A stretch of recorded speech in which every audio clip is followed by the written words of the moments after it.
but very, oh, forgot to mention, this meeting is being recorded. I hope nobody has any objections to this.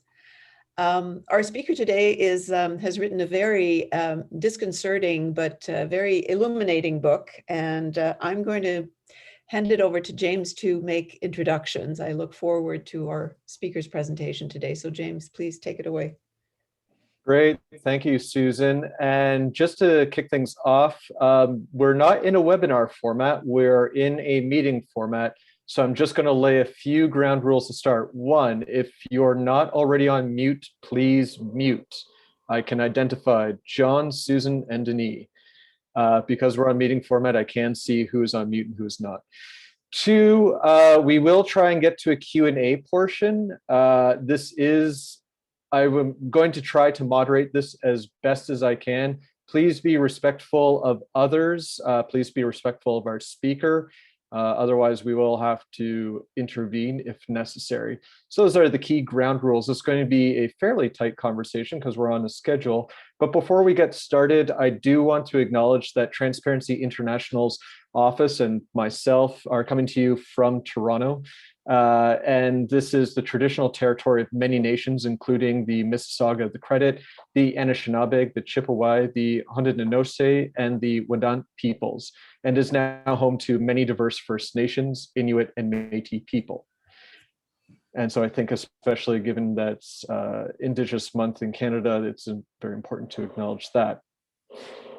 That being said, moving on to our speaker, I'd like to introduce everybody, and it's my great pleasure to introduce Sam Cooper as our keynote speaker to this year's annual general meeting. For those who do not know Sam, I've had the pleasure of getting to know him over the last couple of years as our work crosses paths. Sam's an investigative journalist currently at Global News, where he joined in spring of 2018 after he was reporting with the Vancouver province in the Vancouver Sun in BC. He's now based in Ottawa, and he focuses on political corruption, organized crime, and financial crime, foreign influence, national security, and intelligence, and holding powerful figures to account. And of course, the reason that we have Sam with us today as our keynote speaker is he is also the author of the #1 bestseller on Amazon, and it's been up in the charts, Wilful Blindness: How a Network of Narcos, Tycoons, and CCP Agents Infiltrated the West, put out by Optimum Publishing. And it's a great pleasure to have you join us today, Sam. Thank you so much. It's a real honor for me. And James, we have been speaking for years, and I know Denis, as well as I believe some other people that are watching the AGM today. And so the timing couldn't be more pleasurable or perfect for me. You're right. I'm amazed with the early both reviews and reception of Wilful Blindness. Of course, it is a controversial book because this is new research. Certainly, some of the findings would be known to intelligence agents in various in the RCMP or CSIS, but I think I set out to do a service for the Canadian public by revealing what I found out about these very disturbing crime trends that have taken root in cities such as Vancouver, Toronto, and Montreal for the past 30-40 years. And so I will thank you, James, for agreeing that I would start with, I believe, a short reading from the first chapter of the book that I do think really sets up the conversation today and all the issues. And this, I start at an anti-money laundering summit in 2015 for BC Lottery Corporation. It was run by Ross Alderson, the anti-money laundering director, who I can say this, I've revealed, he's the primary source for this book. For his own reasons, he decided to disclose highly confidential corporate documents that identified the major players in this crime scheme. And so I'll just get into what was revealed or debated at that summit. The correct answer to the summit's headline question, do BC casinos have a money laundering problem, was obvious to most people there, but not everyone. Everybody there knew the primary revenue driver for BC government casinos were visits from ultra wealthy Chinese businessmen. At any given time, there were about 100 foreign VIP patrons gambling at the Lottery Corp casinos in Richmond, Vancouver, Burnaby, New Westminster, and Coquitlam. These visitors were among the richest and most powerful men in the world, industrialist tycoons and Chinese state, military, and police officials who claimed to have amassed tremendous fortunes as real estate developers, miners, oil barons, shipbuilders, and construction moguls. Gambling is illegal in China, banned for the masses by the Communist Party, but betting is also deeply embedded in the country's underground culture. And from Alderson's point of view, gambling was permitted for China's elite through backdoor channels. For these whale gamblers, baccarat was the game of choice, and they traveled the world to play it. In some Lottery Corp casinos, in private salons where the VIPs were treated like royalty, they could bet up to $100,000 per hand. And they won and lost obscene amounts of money at Richmond's River Rock Casino, the favorite destination in Canada for the whales from China, who also gambled in Macau, Las Vegas, and Melbourne. At the elite level, what the Lottery Corp called VVIP players, the gamblers bought chips with no less than $500,000 cash per trip. Alderson knew that China's economy had to be considered in order to grasp what was happening in Lottery Corp casinos. He arranged a presentation from Canadian foreign correspondent Jonathan Manthorpe, a veteran China watcher. Manthorpe's point was that Canadian leaders, including the bankers and bureaucrats and casino brass at the summit, hadn't taken the first step to answer serious questions about funds pouring in from China and the impact on Canada. How much money is being spirited out illegally, Manthorpe asked the crowd. Why are China's wealthy hiding their money abroad? And how are they getting their money past China's strict currency controls?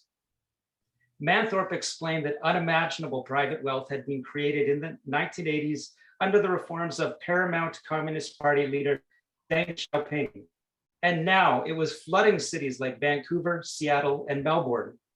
Figures from Chinese national banks predicted $320 billion in cash would flee China in 2015, Manthorpe said.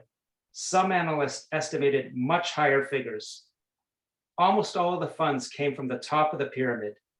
They are either elite senior members of the ruling Communist Party or close to them through family or business ties, Manthorpe said. They're the elite who have benefited most from the economic revolution. Much of the wealth created is now in the hands of a few families attached to the party. For Alderson, the takeaway from Manthorpe's talk was blunt. China's population was getting raped by its leaders, and Chinese state corruption was turning Vancouver's real estate market into an overpriced collection of lockboxes. But Manthorpe's research didn't address the cash funneling into Lottery Corp casinos. The multi-billion-dollar question was how the offshore high rollers had acquired industrial loads of paper currency in Canada. It wasn't coming from Canadian banks. For the cops at the summit, it was insane how these gamblers were allowed to lug bags of cash into the casinos every day of the week. All you had to do was watch the casino surveillance footage. You had guys carrying big Louis Vuitton and Gucci leather totes. And for the ultra whales, hockey bags stuffed with $20 bills. GPEB investigators had literally witnessed gamblers dragging hockey bags holding up to 1.2 million cash up the escalators to private cash cages. You would see a couple of guys rapidly unload the bricks of cash wrapped in elastic bands and shove them across the counter to cashiers who stacked the paper like hay bales and then fired the bills through electronic money counters. When the bills were tallied, the cashiers passed the gamblers high-value betting chips, and the cash was immediately spirited from the cage down to the casino vault. $20 bills down to the casino vault, and this happened night after night. The way Alderson, the RCMP, and GPEB investigators at the summit saw it, it was obviously incredibly suspicious, but not for all the Lottery Corp executives. One of them said that VIPs were acquiring cash in Canada through legitimate underground banking. It wasn't Canada's problem that China barred its citizens from exporting more than 50,000 per year. And so, he said, the Chinese community in Canada had established underground banking methods to facilitate trade. And this wasn't a bad thing. As ridiculous and blinded as this argument may have sounded to the cops in the room, it was basically unwritten policy for Canada's real estate and banking sectors. So as the cash heated up at the summit, this former cop doubled down on his arguments. For years, the RCMP had known that wealthy visitors from China loads of cash around Vancouver, the Lottery Corp executive said. But police had never been able to prove this cash was criminal. That's when Wayne Rideout, the highest ranking RCMP officer at the summit, stepped in. It's silly to argue that bags of cash carried into BC casinos aren't suspicious, Rideout said. Calvin Krusty, a federal serious and organized crime unit leader, and Rideout had talked before the summit. Are we the king or are we the pawn at this table? Was the Lottery Corp trying to play everyone else, building a narrative to justify revenue from Chinese capital flight? So the next day, June 5th, 2015, Krusty emailed GPEB's Director of Investigations, Len Mayer. It is a complex issue, but as stated yesterday, while the flight of capital issue is a key concern, we know that China's financial elite have close ties to organized crime, Krusty wrote, and we know the cartels are close to Chinese networks. So I'll end there. Krusty was talking in that last quote. This is evidence before the Cullen Commission that essentially he nailed the scheme that this book is about. That is, China's Communist Party financial elite have close ties to organized crime, and Latin American cartels are close to these Chinese underground banking networks. And I think part of my book is that, as shocking as it was for me to discover this fact, people up high in the RCMP and intelligence really in the West know about this. And so I learned it, I had my mind blown, and I'm introducing it to Canadians that are trying to understand some of the troubling real estate activity or drug activity in their cities. Thanks, back to you, James.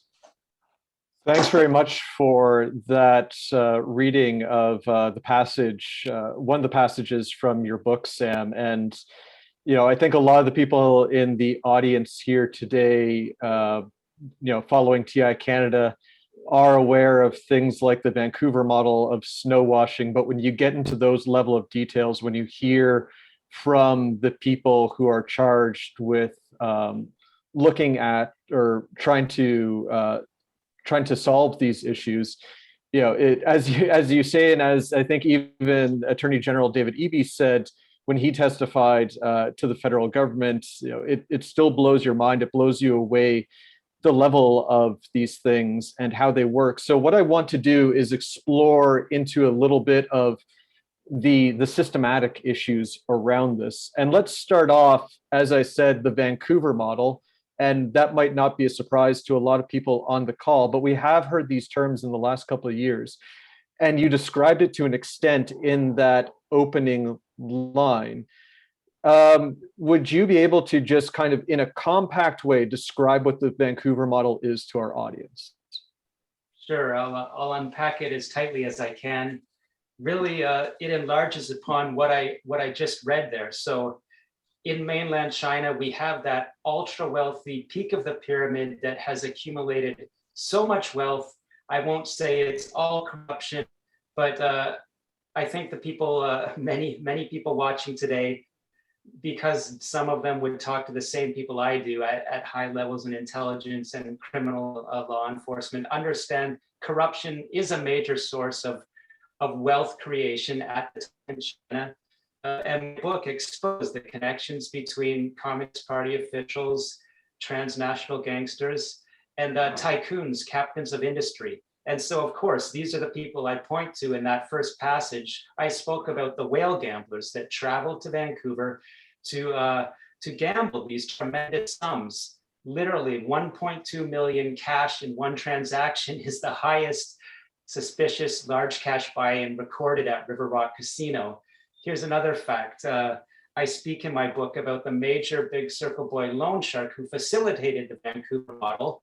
Really, it's the Macau model of money laundering. These are what I call the fentanyl kingpins, traditional heroin kingpins of North America. They run drug banks in China, Macau, and Hong Kong, and they established a node in Vancouver that offered the same services.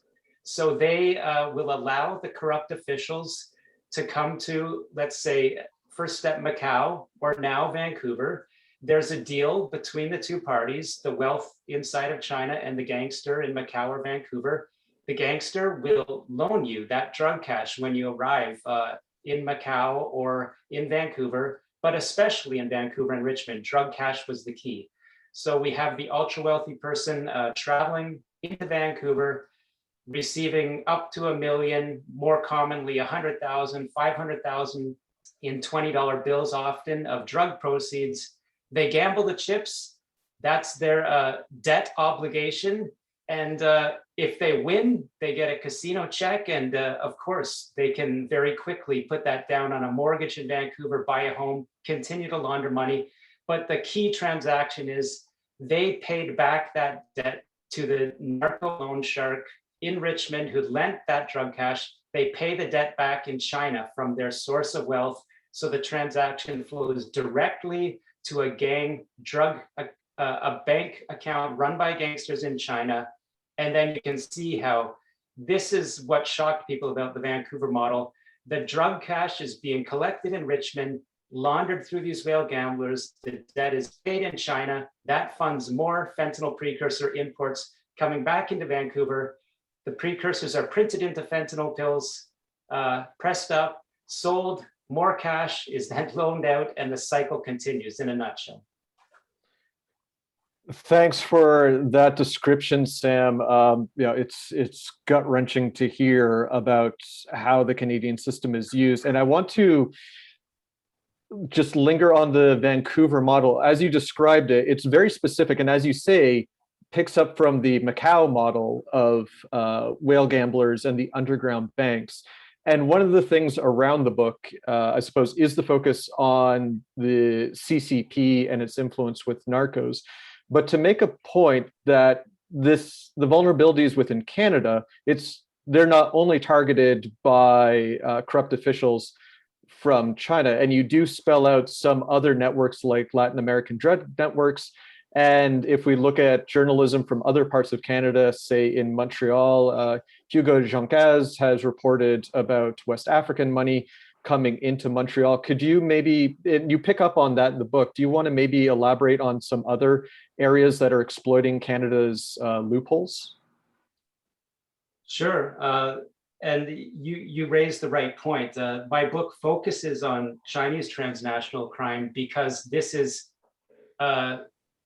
the major threat in Canada, both from a criminal public safety aspect and also from the political connectivity of the party in Beijing that uses these gangs. But if you'll allow me, I think I have, again, I would rely on evidence from the Cullen Commission quoted in my book, I think perfectly answers your question. So I write in my afterword, transnational cartels are increasingly setting up in Canada because the country has become a weak link in international law enforcement. That's the point that Gary Clement made when I interviewed him about the explosion of growth in Iranian underground hawalas in Toronto. Canada is showing itself to be weak, he said, because what we are seeing in Toronto is identical to the underground banking we are seeing on the West Coast with money laundering and how it relates to the regime in China. In Toronto, it relates to the regime in Iran.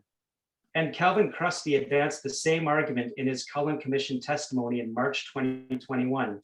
He pointed directly at BC government casinos and the RCMP's knowledge of massive floods of $20 bills pouring into River Rock.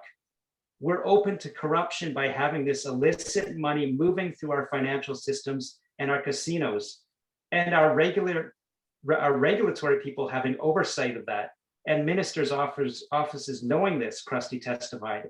I was concerned from 2012 to 2015, what has changed? Why continue to take this money?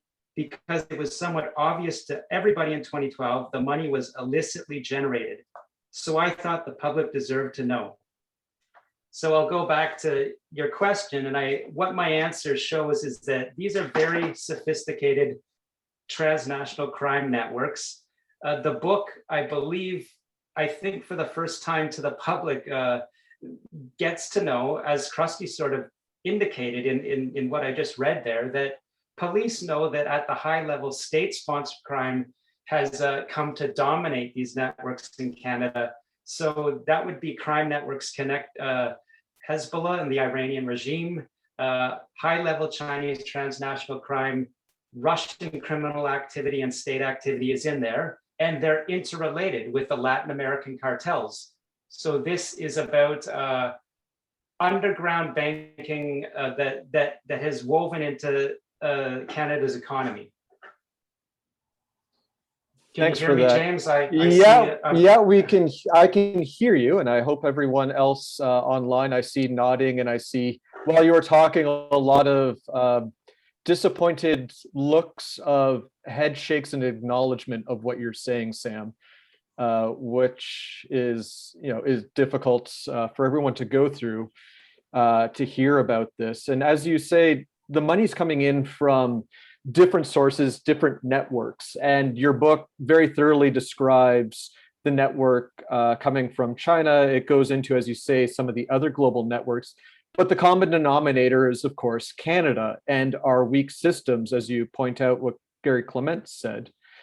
Sam, do we still have you? Oh, I think Sam just dropped off. I know that he was having connection issues. So I am going to jump in for just 1 second to say that we've seen within Canada these different issues that all lead to Canada being the underpinning denominator within it all. And of course, at TI Canada, what we are looking at is how to plug in those loopholes within Canada. My apologies, I'm getting multiple messages coming up about who is trying to log in all at the same time. We do have Dean Brextel, who is the publisher. Dean, I don't want to put you too much on the spot, but I just want, if you're willing to, are you happy to talk about the success of Wilful Blindness in it being published and how it's been doing in its reception? Sure. Thank you, James, for that opportunity. Can everyone hear me? Yeah. Okay, great. Yeah, so very quickly, this project started about 2.5 years ago when I first met Sam, actually through his investigations on the large cash transactions when Global had done the story. And I don't know if everybody remembers back here in Ontario, but Patrick Brown, the then leader of the Progressive Conservative Party, had been bringing up this exact issue as to why the government was awarding contracts to Great Canadian Gaming when it seemed that their business model seemed to be a little bit off. And as we know, hi James, sorry, I'm back now. Can you hear me? Hey Sam, yeah.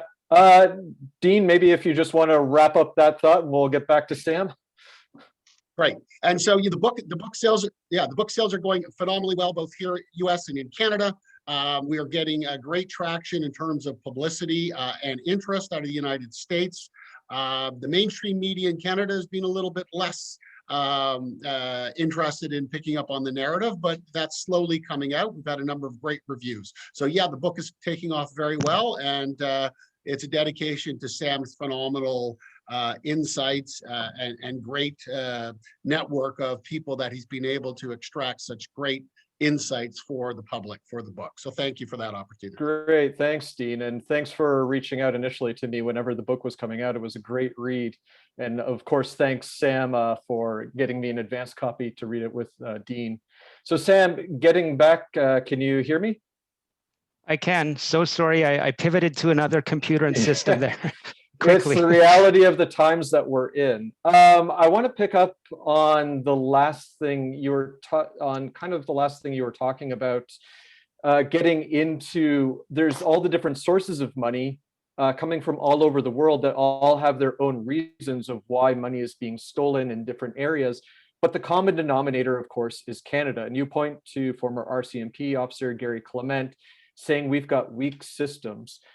Can you give our audience a review of some of the systems and institutional issues that you unearthed, and what most got to you that you saw as cross-Canadian, maybe even BC specific issues? Well, the focus, of course, started with real estate in Vancouver, and it got into casinos in Vancouver. And I think the casinos are just the most explicit and recognizable form of money laundering in the Vancouver or the Macau model. And so you have these very powerful transnational gangs that my book showed are politically, in some ways, protected, of course, in mainland China, because the Chinese Communist Party will use transnational gangs within their political objectives.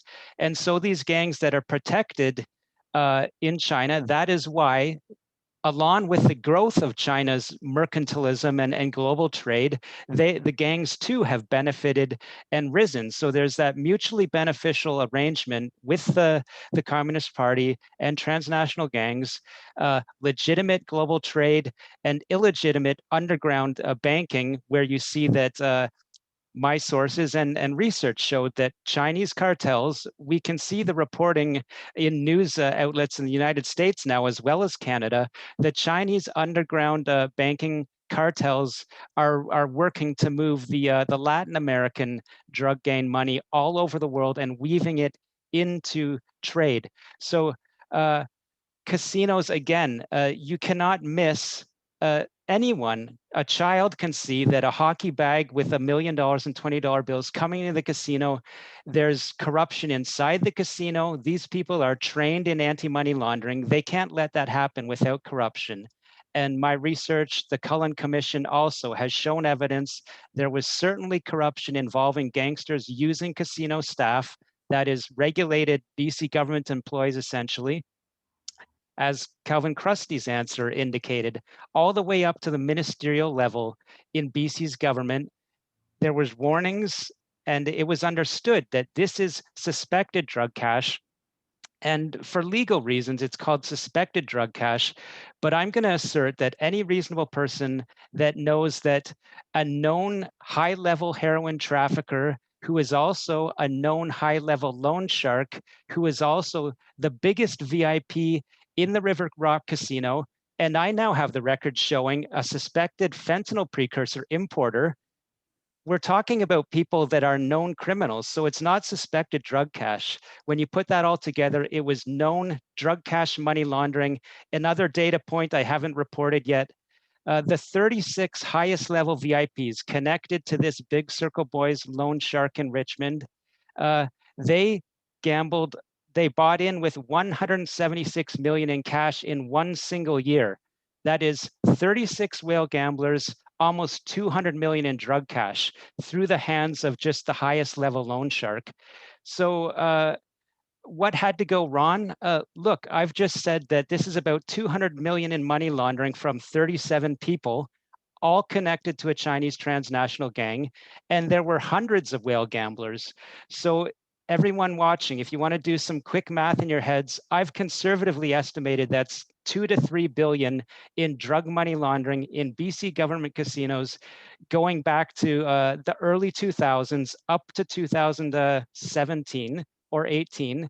And so you had political corruption, you've got regulatory corruption, you have corruption of very powerful leaders of industry. In this case, I would assert casino industry. And it goes further, I believe, and the currency exchanges were deeply intertwined in these networks in Richmond.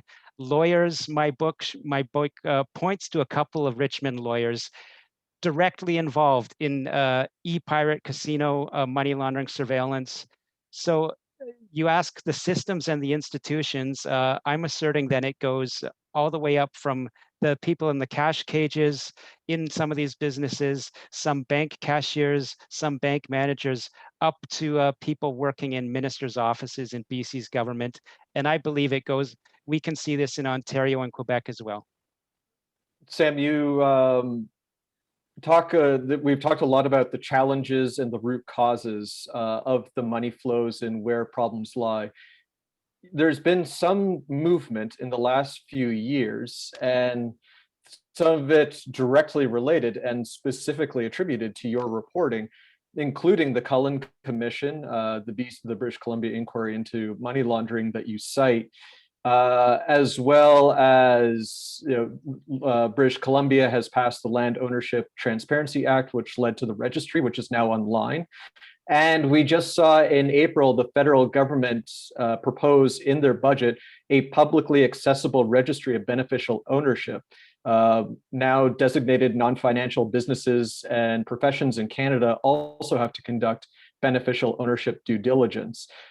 I always argue that no one change or tool is ever going to solve all issues. There are no silver bullets in anti-corruption. It's a multitude of tools and initiatives. However, there is some progress. As someone whose reporting has led to quite a bit of this progress, how do you feel about some of these specific changes, like the registries being proposed and already enacted, and the Cullen Commission? Especially as a reporter, will access to beneficial ownership data help you in your investigations?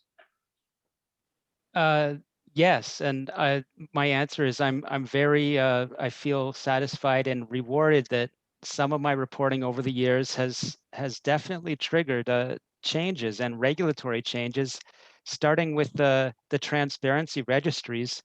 I would start by saying I'm asserting that Canada's problems, if this is a sort of a gasoline needle or a threat level needle, it's just bouncing in the red where we've been for decades in Canada. So it's a good start that we are seeing. I would say it's starting to alleviate off that red line and hopefully starting to swing back in a direction with those transparency registries. I haven't even gotten a chance to dive in and match my databases with some of the information. So when I get some space, I'm very much looking forward to troll through those new resources. But I can tell you, James, that I've already seen in the online community, we're seeing citizen researchers trolling through and finding, for example, let's say a realtor in Vancouver that owns 20 properties. I've seen such sort of evidence put out on in social media, and I think that's exactly the right intention. We heard from the United Kingdom and other jurisdictions that providing these records to allow citizens to have some visibility on the wealth is a great step. And I look for, I'm sure it will be excellent for, of course, investigators with greater powers than citizen journalists, and even journalists that do have the ability to tap other databases. So that's great. Jumping into the Cullen Commission, there's been a lot of discussion on, has it sort of fulfilled its mandate or its hope? And starting with the casinos, I believe a very powerful case was made, again, that at the highest levels in British Columbia politics and industry, it was known this was drug money laundering. It might not have been known the extent to which how the Vancouver model facilitated this transnational fentanyl precursor importation loop. That direct evidence is so powerful, and it has come out in my book and the commission. The records are there. For anyone denying them, I would just warn them, you're off base, because the evidence is there. But so on the casino side, I'm very happy. I think they proved the case that any number of laws in Canada that allowed casinos to run were overridden, and the revenue generation was really, let's just put it out there, greed was the reason. This case has been proven. The evidence was put forward. I believe that casino licenses should have been pulled. I don't know if they can be pulled retroactively, but I think that's a discussion that should be had. And I really eager to see what Justice Cullen finds on that. What I would say is that I don't think that the Cullen Commission went into the highest levels of real estate money laundering or even approached them. I'll give you one example. I'm aware of one of the biggest real estate developers in Vancouver right now, very active. My book showed that this person, a transnational business person from Guangdong, who had been subject of many sort of reports about his mysterious wealth, he was connected to a casino money laundering transaction involving a high-level casino employee in Richmond, where 200,000 in a third-party buy-in was facilitated. And so we didn't hear in the Cullen Commission about this person's growing real estate footprint. So without being self-serving, I believe that that is where my book went beyond in showing such cases. And my book did point back to the tycoons of Hong Kong, how they were connected to the Chinese Communist Party. And I hate to say it, how some of them were connected to heroin trafficking gangs, according to my evidence, had a massive real estate footprint in the late 1980s in Vancouver, and I didn't hear that tested in the Cullen inquiry. So I don't want to rain on the parade. A lot of good has come out of the inquiry, but there are higher levels that it didn't touch. And Sam, we're just over our time, but you were disconnected and we started a minute late. So I'm going to ask you one last question, and if you can give a very brief thought on it. Canada is often thought of as a regionalized country. There was, of course, the Maclean's article about a decade ago that said Quebec is the most corrupt province. People sometimes will even look at the Cullen Commission. And when I say people, I'm being an Ontarian here and saying Ontarians will see something like this and think, well, that's the other side of the Rockies. And we always knew that there was interesting things happening in BC dynamics. But even Prime Minister Trudeau in 2019 acknowledged that money laundering is a national issue. Your book heavily focuses on BC, but it does touch into the grander Canadian landscape. In a very quick thought, do you think that more needs to be done at the national level to investigate this issue? Yes, absolutely. My book followed my path of discovery, which was mostly focused on BC, but towards the end of my research, I did discover this is the Canada model of money laundering. Very briefly, it's because the Markham underground illegal casino networks that are politically connected to the Chinese Communist Party are deeply connected to the Vancouver networks. And again, the Hawala, the underground banking involving the Middle East and Iran and Hezbollah actors so active in Toronto, and this interweaves with the Chinese transnational organized crime underground banking networks and the Latin American drug cartels. Montreal, of course, very deeply connected as well to all of those networks. And so to your question, what springs to my mind is there was a real outrage when that Maclean's article came out. Similarly, there was a real outrage when Richard Fadden in 2010 said that BC has a big problem with regards to foreign interference. What I'm putting forward is all of the crime and the foreign interference is connected. And in Canada, we seem to have a problem that when someone makes a strong statement, there's a rash of outrage from certain quarters that seems, in my view, to be trying to quiet down or suppress strong statements. And James, as you know, your organization put snow washing on the map for good reason. And I think as Canadians, my final comment would be, in some ways, we need to grow up to the geopolitical reality and face these tough issues, these tough questions with adult answers. Sam, thank you so much for joining us today and getting through a lot of content in your book in a quick digestion. I read it, and as I turned each page, I grew more infuriated. But also, I always like to end on a positive note. I grew hopeful that we are in the right direction. Thank you for acknowledging TI Canada's work in this run on anti-money laundering. It's one of our large campaigns. And we certainly hope that when the publicly accessible beneficial ownership registry is established, it's going to help investigative journalists like yourself and other investigators that are logged in here with us. And so we'll keep up the work, Sam, and you keep up the great investigating. I know there's much more for you to dig into. And so with that, I know everyone's on mute, but a silent round of applause for our keynote speaker, Sam Cooper. Sam, thanks so much again. All great success for the book, and hope everybody picks up a copy.